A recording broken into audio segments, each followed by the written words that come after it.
महायुती सरकारमधल्या 8 मंत्र्यांच्या विकेट लवकरच पडणार असल्याचं भाकीत सामना या ठाकरेंच्या शिवसेनेच्या वृत्तपत्रातून करण्यात आलंय। त्यात एकनाथ शिंदे आणि अजित पवारांच्या काही वादग्रस्त मंत्र्यांची नावं देण्यात आली आहेत। ठाकरेंच्या शिवसेनेचे खासदार संजय राऊत यांनी पत्रकार परिषद घेतली।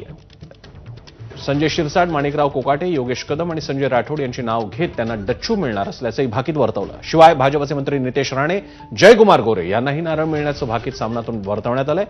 पण नव्या महायुती सरकारला सत्तेत येऊन अजून 1 वर्ष सुद्धा झालेलं नाही, त्याआधीच तब्बल 8 मंत्र्यांना दरवाजा दाखवणं म्हणजे सरकार अपयशी असल्याची कबुली देण्यासारखं आहे। गेल्या काही दशकांपासून आपलं चुकलं की पदरात घालणं आणि विरोधकांच्या चुकलेल्यांचे राजीनामे मागणं, आंदोलन करणं ही दोन्ही बाजूची रीतच झाली आहे। धनंजय मुंडे प्रकरणात जेव्हा दबाव प्रचंड वाढला तेव्हाच त्यांचा राजीनामा घेतला गेला। त्यामुळे एकीकडे देवेंद्र फडणवीसांनी आपली नाराजी जरी शिंदे आणि अजित पवारांसमोर मांडली असली तरी थेट इतक्या मंत्र्यांचे राजीनामे घेतले जातील याची शक्यता धूसरच वाटते। त्यात नितेश राणे आणि जयकुमार गोरे ही नावं नक्कीच फडणवीसांच्या मनातली आहेत की संजय राऊत आणि उद्धव ठाकरेंच्या मनातली, हा प्रश्न आहे।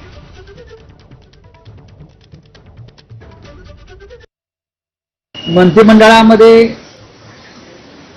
कोणाला ठेवायचं आणि कोणाला काढायचं, कोणाला वगळायचं, हा सर्वस्वी मुख्यमंत्र्यांचा अधिकार असला किंवा आहे, तरी या सरकारचा रिमोट कंट्रोल दिल्लीत अमित शहांकडे आहे। दिल्लीत आहे।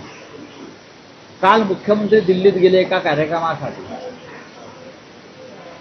पण त्यांचा मुख्य हेतू हा या मंत्रिमंडळामध्ये जे काय सध्या गोंधळाचं वातावरण सुरू आहे आणि त्यांच्या नियंत्रणाबाहेर स्थिती गेलेली आहे,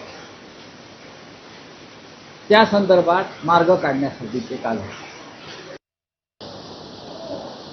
मी गेल्या काही दिवसापासून सांगते की या मंत्रिमंडळातले 4 मंत्री जाणार आहेत। संजय शिरसाट एक मंत्री आहेत मला वाटतं, त्यानंतर माणिक कोकाटे, योगेश कदम यांचं नाव त्यात जोडलं गेलेलं आहे।